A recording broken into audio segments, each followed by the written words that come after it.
মানুষ মাত্রই ভুল করে। আর ভুল করা মানুষগুলো যখন ভুল থেকে শিক্ষা নেয়, সেই শিক্ষাকে যদি অন্তরে অনুধাবন করে, তাহলে ভুল মানুষটাই পরিশুদ্ধ হয়ে রাজনীতিতে আসতে পারে, ব্যক্তি জীবনেও সফল হতে পারে। কিন্তু যখনই হয় পলিটিশিয়ান, তখনই মানুষের মধ্যে একটা সন্দেহ তৈরি হয়। আবার যখন ধরেন এই মানুষটার ব্যাপারেই অতীতে কোনো ঘটনা ঘটে থাকে। দীর্ঘ 16 বছর বাংলাদেশের বাহিরে জীবন কাটাচ্ছেন জনাব তারেক রহমান। একটা কঠিন সিচুয়েশন তিনি বাংলাদেশ থেকে পার করে গেছেন। এমনও ছবি আসছিল যে তাকে সিলিং ফ্যানের সাথে উল্টো ঝুলিয়ে টর্চার করা হয়েছিল। চিকিৎসা নামে বাংলাদেশ ছেড়ে গিয়েছিলেন, আর আসেননি। দীর্ঘ এই 16 বছর সোশ্যাল মিডিয়া প্ল্যাটফর্ম, রাজনৈতিক নানান উত্থান পতনে হয়তোবা তারেক রহমানের একটু বোধোদয় জেগেছে। আজকে তিনি যে বক্তব্যগুলো দিয়েছেন, এগুলো ভালো, এগুলো সবাই করতে পারলে ভালো, কিন্তু ক্ষমতায় যাওয়ার পর কতটুকু মানবেন? তবে এখনকার যুগে আইসা যেহেতু সব কিছু রেকর্ডেড থাকে, দেন এগুলা এভিডেন্স হিসাবে থাকবে। আবার ওই যে চেয়ারে বসে অনেক সময় মানতে চায় না। যাই হোক, প্রথমত ভিপি নুরের তো ঘুম হারাম হয়ে গেছে তারেক রহমানের এই বক্তব্যে। কেন? ভিপি নুর একটা প্রস্তাব দিছিল। আমি আবারও বলি, বাংলাদেশের যে কোনো আসন থেকে যদি বিএনপির কোনো প্রার্থীর বিরুদ্ধে একটা সুষ্ঠু নির্বাচন হয়, বিএনপি অংশগ্রহণ করে, জামাত ইসলাম অংশগ্রহণ করে, জাতীয় পার্টি অংশগ্রহণ করে, আরও দলগুলো অংশগ্রহণ করে, ধরেন প্রত্যেকটা দলের ক্যান্ডিডেট থাকে, আর সেই আসনে ভিপি নুর নিজে নির্বাচন করে, আমার মনে হয় যে ভিপি নুরের পাশ করতে ঘাম ছুটে যাবে, ফেল করার সম্ভাবনাই বেশি। তো এর মাঝখানে আমরা দেখছিলাম যে বিএনপি একটা গ্রিন সিগন্যাল দিছিল কয়েকটা আসন থেকে। ভিপি নুরের যে গণ অধিকার আছে, সেই গণ অধিকার পরিষদের বেশ কিছু সিট, সম্ভবত 6টা জায়গায় ছাড়তে চাইছিল, কিন্তু ভিপি নুর বলছে যে না, আমি এগুলো নিব না, আমি একা নির্বাচন করব, আমাদের ফুল দল সারা বাংলাদেশে প্রার্থী দিবে, 330টা বা 50টা আসন যাই হোক, সেখানে তারা লড়াই করবে। এক দল গেছে, আরেক জালেমের হাতে দেশ দেওয়া যাবে না, এক চাঁদাবাজরা গেছে, আরেক চাঁদাবাজদের হাতে দেশ দেওয়া যাবে না, নানান ধরনের বক্তব্য দিচ্ছেন। তবে আজকে তারেক রহমানের এক বক্তব্যে, টেকনিক্যাল বক্তব্যে অনেক কিছু ঠান্ডা হয়ে যাবে, এগুলা অ্যাপ্রিসিয়েটেবল। তো তিনি কি বক্তব্যটা দিয়েছেন, নির্বাচনকে সামনে রেখে বিএনপি ক্ষমতায় গেলে কি করবে। তো ক্ষমতায় যাওয়ার জন্য ভিপি নুরের যে ফর্মুলা ছিল, সংখ্যানুপাতিক হারে নির্বাচন, মানে ক্ষমতা ভাগবাটোয়ারা, লাইক আমেরিকা বা অন্যান্য দেশেরা হয়, একাধিক দল থাকলে আপনার সংখ্যানুপাতিক, এই দল এতটা সিট পাবে, তাদের ম্যান্ডেট থাকবে, সেটা থাকবে, ওরকমভাবে আসলে এটা হবে না। সুতরাং যদি ওইটা না হয়, ভিপি নুর এককভাবে এমপি হওয়াটা কষ্টকর হবে। ভিপি নুর নিশ্চয় টেনশন করবে, এমনি মামলা একটা ঝুলতেছে মাথার উপরে। আন্তর্জাতিক আদালতের প্রসিকিউটরকে নিয়ে যে বক্তব্য দিয়েছেন, বলছে ক্ষমা না চাইলে, মাফ না চাইলে ডাইরেক্ট মামলা। এই মামলা আওয়ামী লীগ থেকে আসতেছে না, একদম আন্তর্জাতিক অপরাধ বিচারিক ট্রাইব্যুনাল, সেখান থেকে আসতেছে। আচ্ছা, যাই হোক, এখন তারেক রহমান জনগণের উদ্দেশ্যে বেশ কয়েকটা বার্তা দিয়েছেন। জনগণের মধ্যে একটু টেনশন, সন্দেহ যে ক্ষমতায় আসার জন্য বার্তা নাকি প্রকৃতপক্ষে করবেন। তো করলে আমরাও দেখব। কি দিয়েছেন তিনি? বলছেন বিএনপি ক্ষমতায় গেলে ঐক্যমতের ভিত্তিতে রাষ্ট্র পরিচালনা তারা করবে। দেশ পরিচালনার ক্ষেত্রে প্রধানমন্ত্রীও যেন স্বৈরাচার হয়ে উঠতে না পারেন, সেই ব্যাপারে নিশ্চয়তা দেওয়া হবে। কিভাবে? একজন প্রধানমন্ত্রী দুইবারের বেশি প্রধানমন্ত্রী হবেন না। খুবই সুন্দর একটা প্রস্তাব, এটা অনেকে দিয়েছেন, আমিও এটাকে সবসময় সাধুবাদ জানিয়েছি। কারণ এই যে একটা সিস্টেম আটকে গেছে, একজন ব্যক্তি নিজেকে রাজা, রাজাধীরাজ, অথবা লাইক কি বলা হয় যে একটা বিশাল জায়ান্ট অবস্থানে নিয়ে যায়, যার কারণে তার সোজাপত্র বাঁকা হয়ে যায়। তিনি বলছেন যে গতকালকে 31 দফা রাষ্ট্র মেরামতের রূপরেখা নিয়ে তিনি একটা সেমিনারে বক্তব্য দিয়েছেন। তো মূল যে জিনিসটা আমার কাছে মনে হয়েছে, বিএনপি বলছে যে গত 16 বছরে যারাই লড়াই করেছেন তাদের সঙ্গে নিয়ে নতুন বাংলাদেশ গঠনের অঙ্গীকার করছি। রাজনীতির মূল উদ্দেশ্য যেন ক্ষমতার জন্য না হয়ে উন্নয়ন এবং গণতান্ত্রিক বাংলাদেশের জন্য হয়। কথা তো মাশাআল্লাহ অনেক সুন্দর, কিন্তু আমাদের রাজনীতিবিদরা ক্ষমতায় গেলে এগুলার মাথায় রাখে না। তবে এইবারের রাজনীতিটা একটু অন্যরকম। 16 বছর একটা স্টেজ তিনি পার করছেন, এরপরে আইসা আবার এই জায়গাটা তারা পাচ্ছে। এখানে তিনি বলছেন যে বিএনপি ক্ষমতায় গেলে নিয়মতান্ত্রিক উপায়ে আইনের শাসন প্রতিষ্ঠা এবং গ্রহণযোগ্যতার ভিত্তিতে রাষ্ট্র পরিচালনা করবে। আওয়ামী লীগের মতন পরিবারতান্ত্রিক এবং অলিগার্কিক হবে না। এটা একটা আশ্চর্যজনক শব্দ তিনি ইউজ করছেন। বিএনপিও কিন্তু পরিবারতান্ত্রিকই দল, এই পর্যন্ত আমরা দেখে আসছি। তো সেক্ষেত্রে কি ফর্মুলা আনবেন তারা, আমি এই জায়গাটা আবার ক্লিয়ার হতে পারি নাই। তাহলে কি বিএনপি জামায়াত ইসলামের সিস্টেমে চলবে? জামায়াত ইসলাম একমাত্র দল যেখানে পরিবারতান্ত্রিক রাজনীতি চলে না। জাতীয় পার্টি পরিবারতন্ত্র, আওয়ামী লীগ পরিবারতন্ত্র, বিএনপি পরিবারতন্ত্রই। জিয়াউর রহমান ছিলেন, তারপরে বেগম খালেদা জিয়া, তারপর তারেক রহমান। তো ভবিষ্যতে কি জুবাইদা রহমান বা ওনার মেয়ে জাইমা রহমান এরকম আসবে, নাকি বিএনপি বাহির থেকে কাউকে আইনা 2 বছর ধরেন এরকম 2 টার্মে প্রধানমন্ত্রী তারেক রহমান হয়ে গেলেন, এরপরে কি হবে? মানে দলটা তো আর একদিনের জন্য না। সামহাও আমরা ধরলাম যে তারেক রহমান আরও 20-30 বছর বাঁচতেন, টানা ক্ষমতা হয়ে গেলেন জনগণের ভোটে, তখন কি হবে? এই কথাটার মধ্যে একটু কিন্তু আছে, আমি জানি না তাদের আভ্যন্তরীণ কৌশলটা কি। তিনি বলছেন যে ক্ষমতার পরিবর্তন মানে এক দল থেকে অন্য দলের কাছে ক্ষমতা হস্তান্তর নয়, আমরা এটাই দেখছি। তাই তিনি প্রধানমন্ত্রীর সমালোচনার জন্য যেন কাউকে হেনস্থা না করা হয় সেই বিষয়ে নিশ্চিত দিবেন, মানে বাক স্বাধীনতা। বাংলাদেশের প্রধানমন্ত্রীকে নিয়ে কোনো ধরনের কথা বলা যাবে না, সেই ব্যাপারে কিন্তু একটা আইন করা হয়েছিল আওয়ামী লীগের আমলে। তো তিনি বলছেন যে এখানে নতুনত্ব আসবে, ফাইন। এছাড়া স্বৈরাচার ব্যবস্থা যেন আর ফিরে না আসে সেজন্য বিএনপির সংবিধানে এমন ব্যবস্থা সংযোজন করবে যেখানে একজন পরপর দুইবারের বেশি প্রধানমন্ত্রী হতে না পারে।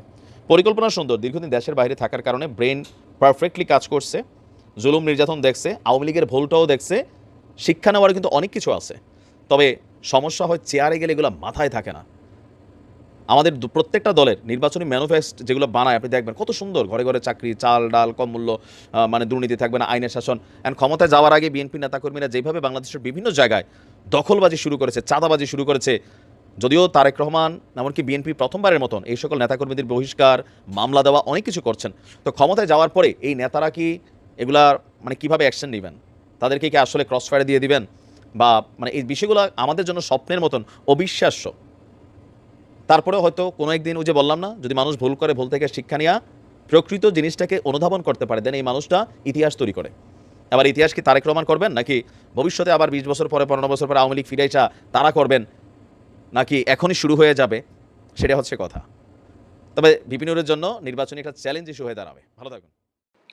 বাংলাদেশের রাজনীতিতে এই মুহূর্তে জামায়াতে ইসলামী বাংলাদেশ অতি গুরুত্বপূর্ণ একটি রাজনৈতিক দল এবং এই রাজনৈতিক দলের আমির হিসেবে ডক্টর শফিকুর রহমান এই মুহূর্তের সবচেয়ে আলোচিত এবং কাঙ্ক্ষিত ব্যক্তিত্ব। রাজনীতির অঙ্গনে অনেকেই তার সান্নিধ্য কামনা করছেন, আর রাজনীতির বাইরে ব্যবসায়ী বলেন, আমলা কামলা, সকলেই মনে করছেন যে এই মুহূর্তে এই ভদ্রলোকের সঙ্গে যদি একটু ছবি তোলা যেত, একটু বসা যেত, একটু মধ্যাহ্ন ভোজে তার সঙ্গে অংশগ্রহণ করা যেত এবং সেই ছবিগুলো যদি ফেসবুক থেকে শুরু করে সামাজিক মাধ্যমে দেওয়া যেত বা বাসায় টানিয়ে রাখা যেত, তাহলে এটি একটি শিল্ড বা রক্ষা কবচ হিসেবে বা ঢাল হিসেবে অনেকের জন্য উপকৃত হতো। তো মানুষের জীবনে অলনে ছাড়েন, দুর্ভোগ এবং দুর্দশা আসতে যেমন দেরি লাগে না, যেমন শেখ হাসিনা। তার এরকম যে দুঃস্বপ্ন আসবে, এটা উনি তো দূরের কথা, আমরা যারা আছি আমরাও কিন্তু 5 তারিখ পর্যন্ত কল্পনাও করিনি। আবার একইভাবে ডক্টর শফিকুর রহমানের জীবনে যে মধু চন্দ্রিমা এসেছে, যে সুসময় এসেছে, এই সময়টা উনি তো কল্পনা করেননি, আমরাও কিন্তু কেউ কল্পনা করতে পারিনি, কিন্তু বাস্তবতা হলো সেটা এসেছেন। এর ফলে কি হচ্ছে, তিনি নজিরবিহীনভাবে হেলিকপ্টার করে যেতে পারছেন, বন্যায় ত্রাণ বিতরণ করতে পারছেন, ক্যান্টনমেন্টে তাকে নিয়ে আলোচনা হচ্ছে, স্বয়ং সেনাবাহিনীর প্রধান তাকে তোয়াজ করছেন, তদবির করছেন। তারপর যে বিএনপি একসময় জামাতকে তুচ্ছ করতো এবং তাচ্ছিল্য করতো, সেই বিএনপি জামাতকে এখন অতি গুরুত্বপূর্ণ প্রতিপক্ষ মনে করছে।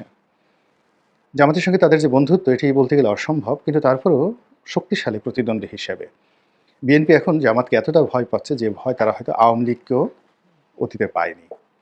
এর কারণ হলো ক্ষমতার যে কেন্দ্রগুলো রয়েছে বা ক্ষমতার যে সুইচ পয়েন্টগুলো রয়েছে, যেখান থেকে ক্ষমতা সঞ্চালিত হয়, সেই জায়গাগুলোতে ইতিমধ্যে জামাতের লোক বসে গিয়েছে সর্বত্র, all sensitive post, portfolio and position. এটা জামাতের লোকজন খুবই গবেষণা করে, চিন্তা করে, পরিকল্পিতভাবে এই জায়গাগুলো নিজেদের করে নিয়েছেন। ব্যবসা বাণিজ্য, শিল্প কলকারখানা, ব্যাংক, বিমা, সেক্রেটারিয়েট অর্থাৎ সচিবালয়, বিচারালয় থেকে শুরু করে দেবালয়, অর্থাৎ সেই মসজিদ, মন্দির, গির্জা, প্যাগোডা থেকে শুরু করে সর্বত্র জামাতের দাড়িপাল্লার এখন জয় জয়কার। তো সেই জয় জয়কারের যিনি নায়ক, এই সময়টিতে যিনি এই জামাতের যে বর্তমান অবস্থা, এই অবস্থার যিনি নেতৃত্ব দিচ্ছেন, তিনি জামাতের আমির বা আমিরে জামাত ডক্টর শফিকুর রহমান। তিনি লন্ডন গিয়েছেন। আমি যখন ভিডিওটা করছি এই সময় পর্যন্ত তিনি লন্ডনে আছেন। লন্ডনে তার অনেক কাজ, কিন্তু কি সেই কাজ?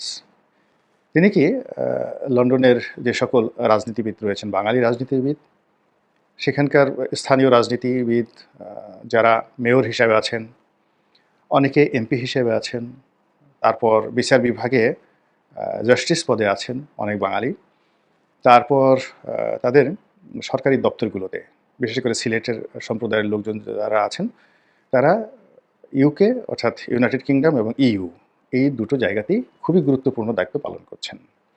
তো জামাতের আমির কি তাদের সঙ্গে বৈঠক করার জন্য এবং তারা আগামীতে ক্ষমতায় যাবে এই ক্ষমতাটা পাকাপোক্ত করার জন্য আন্তর্জাতিক অঙ্গনে তাদের যে লবিস্ট গ্রুপ কাজ করছে সেই লবিস্ট গ্রুপের সঙ্গে পরামর্শ একই সঙ্গে আল্টিমেট অর্থাৎ লবিস্ট গ্রুপরা যাদের কাছে গিয়ে দেন দরবার করে তাদের সঙ্গে কি তিনি দেখা করবেন কিনা প্রকাশ্যে কিংবা গোপনে।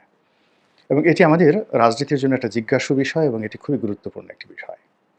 ২ নম্বর হলো যে তিনি বাকিংহাম প্যালেসে যাবেন কিনা, অর্থাৎ এখন যিনি ব্রিটেনের রাজা আছেন, কিং আছেন, তার সঙ্গে দেখা করবেন কিনা, প্রধানমন্ত্রীর সঙ্গে এখন যিনি আছেন তার সঙ্গে দেখা করবেন কিনা, এসব বিষয় নিয়ে আলাপ আলোচনা করা যেতে পারে।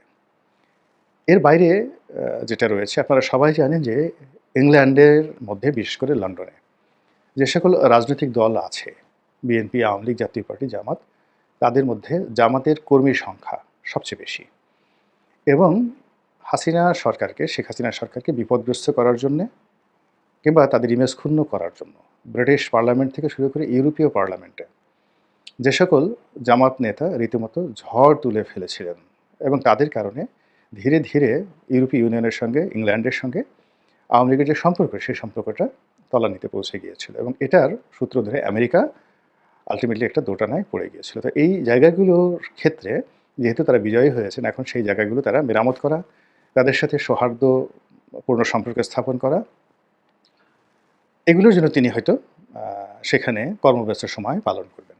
কয়েকটা ভিডিওতে দেখলাম তিনি অনেকগুলো মসজিদে গিয়েছেন এবং আপনারা জানেন যে ইস্ট লন্ডন মসজিদ থেকে শুরু করে অন্যান্য যে সকল বড় বড় মসজিদ রয়েছে ইংল্যান্ডে, সেখানের খতিব, তারপর ইমাম, এরপর খাদেম, এসবই জামাতের লোকজন, বেশিরভাগই জামাতের লোকজন রয়েছেন। তো তারাও সেই বাংলাদেশের যে জনমত, প্রবাসী জনমত, তাদেরকে ঐক্যবদ্ধ করে জামাতের পক্ষে নিতে খুব গুরুত্বপূর্ণ ভূমিকা পালন করেন। আরেকটি বিষয়ে আলোচনা না করলেই নয়, তিনি কি জনাব তারেক রহমান সাহেবের সঙ্গে দেখা করবেন, অথবা তারেক রহমান সাহেব কি তার সঙ্গে দেখা করবেন? এটা কিন্তু একটা $1 মিলিয়ন একটি প্রশ্ন। অর্থাৎ তার যদি ইচ্ছে হয় বা তিনি যদি মনে করেন যে জনাব তারেক রহমান সাহেবের সঙ্গে তিনি দেখা করবেন, এটি বাংলাদেশের রাজনীতিতে একটা আলাদা মেরুকরণ তৈরি করবে। আবার যদি তাদের বৈঠক হয়, মানে তারেক রহমান সাহেবও চেয়েছেন, শফিকুর রহমান সাহেবও চেয়েছেন, বৈঠক হয়েছে, ফলপ্রসূ বৈঠক হয়েছে, এটির একটা মেরুকরণ হবে। আর বৈঠক হয়েছে জাস্ট ফরমাল, কিন্তু আন্তরিকতা হয়নি, সেক্ষেত্রে এটার প্রতিক্রিয়া বাংলাদেশে জামাতের আমির আসার সঙ্গে সঙ্গে শুরু হয়ে যাবে। স্কুল, কলেজ, মাদ্রাসা থেকে শুরু করে সব জায়গাতেই বিএনপি, আওয়ামী লীগ, তারপরে জামাত, জাতীয় পার্টি, এদের মধ্যে নতুন করে একটা মেরুকরণ তৈরি হয়ে যাবে রাজনীতির। এবং সবচেয়ে ভয়াবহ যে বিষয়গুলো হবে সেটা হলো তার এই লন্ডন ভ্রমণের সময় যদি তারেক রহমান সাহেব চান জামাতের আমিরের সঙ্গে বৈঠক করার জন্য এবং জামাতের আমির যদি রাজি না হন, কিংবা জামাতের আমির প্রস্তাব পাঠালেন কিন্তু তারেক রহমান সাহেব রাজি হলেন না, তারপর জামাতের আমির সেখানে চলে আসলেন কিন্তু তিনি জনাব তারেক রহমান সাহেবের সঙ্গে বৈঠক করার বিষয়ে কোনো চিন্তাই করলেন না, এই বিষয়গুলো বাংলাদেশের রাজনীতিতে উনি ফিরে আসার পরে খুবই গুরুত্বপূর্ণ ভূমিকা পালন করবে এবং নেতিবাচক ভূমিকা পালন করবে। আরেকটি বিষয় খুবই সেন্সিটিভ, তারপরেও রাজনীতি তো এখানে অসম্ভব কিছু নয়। আপনারা জানেন যে শেখ হাসিনার যারা সমর্থক রয়েছেন, বিশেষ করে সিলেটের সদ্য সাবেক মেয়র, তিনি এখন ইংল্যান্ডে আছেন। তারপর শেখ রেহানা কেন্দ্রিক ইংল্যান্ডে যে একটা বলয় আছে, এটা সিলেটের লোকজন নিয়ন্ত্রণ করেন। তো সেই সিলেটের যারা লোকজন, তাদের সঙ্গে ডাক্তার শফিকুর রহমানের পারিবারিক সম্পর্ক, সেই অর্থে আওয়ামী লীগের নীতি নির্ধারণী মহলের সঙ্গেও তার বৈঠক হতে পারে, অস্বাভাবিক কিছু নয়। এমনকি যদি শেখ রেহানার যে সন্তান, এখন তিনি প্রতিমন্ত্রী হিসেবে রয়েছেন, টিউলিপ সিদ্দিকী, তার সঙ্গে তার বৈঠক হতে পারে, ববির সঙ্গে অর্থাৎ শেখ রেহানার ছেলের সঙ্গে বৈঠক হতে পারে, এমনকি আরও অনেক কিছু হতে পারে। তিনি ইংল্যান্ডে বসে যদি ডোনাল্ড ট্রাম্পের সঙ্গেও কথা বলেন, এখন তিনি যে পর্যায়ে পৌঁছে গিয়েছেন, কিংবা ওখানে বসে যদি ব্রিটিশ বা ইংল্যান্ডে যে ভারতীয় রাষ্ট্রদূত রয়েছেন তার সঙ্গে যদি তার বৈঠক হয়, আমেরিকান রাষ্ট্রদূত যিনি রয়েছেন ইংল্যান্ডে, তার সঙ্গে যদি তার বৈঠক হয়, এটা অস্বাভাবিক কিছু নয়। এর কারণ হলো তিনি এখন ডিফ্যাক্টো সরকার, ডিফ্যাক্টো প্রধানমন্ত্রী, এই হিসেবেই তার গুরুত্ব কিন্তু ইংল্যান্ডে রয়েছে। এবং তিনি যত বেশি এগোচ্ছেন ততই বেশি কিন্তু বিএনপি ম্রিয়মাণ হয়ে যাচ্ছে, ভীত সন্ত্রস্ত হয়ে যাচ্ছে এবং গুরুত্বহীন হয়ে পড়ছে। ফলে তার এই যে ইংল্যান্ড সফর, এটাকে আমি কেবলমাত্র একটা দ্বিপাক্ষিক, সৌহার্দ্যপূর্ণ, পারিবারিক, ব্যক্তিগত কিংবা সাংগঠনিক সফর মনে করছি না, এর সঙ্গে অনেক কিছু জড়িত। এমনকি তিনি যদি তত্ত্বাবধায়ক সরকারের মুখপাত্র রূপে কিংবা ডক্টর ইউনূসের অনেক পার্সোনাল যে বিষয়গুলো রয়েছে, সেই বিষয়গুলো সেখানে নেগোসিয়েশন করার জন্য বিভিন্ন পক্ষের সঙ্গে ইংল্যান্ড গিয়ে থাকেন, এটাতে অবাক হওয়ার কিছু থাকবে না। এর কারণ হলো ওই ইংল্যান্ডে বসে, ওই লন্ডনে বসে অতীতে আমাদের ভারতের, বাংলাদেশের, পাকিস্তানের এবং আরও অনেক দেশের রাজনীতির পট পরিবর্তন থেকে শুরু করে এবং রাজনীতির নতুন মেরুকরণ সম্পর্কে অনেক যুগান্তকারী সিদ্ধান্ত ওই টেমস নদীর তীরে হয়েছে। তো সেখানেই বাংলাদেশের ক্রান্তির লগ্নে ডক্টর শফিকুর রহমান গিয়েছেন। তো তিনি কি করছেন বা কি করবেন, তিনি ফিরে আসার পরে সেটা তার কর্মকাণ্ড দ্বারা আমরা বুঝতে পারব। আমি শুধুমাত্র সম্ভাবনাগুলো বললাম।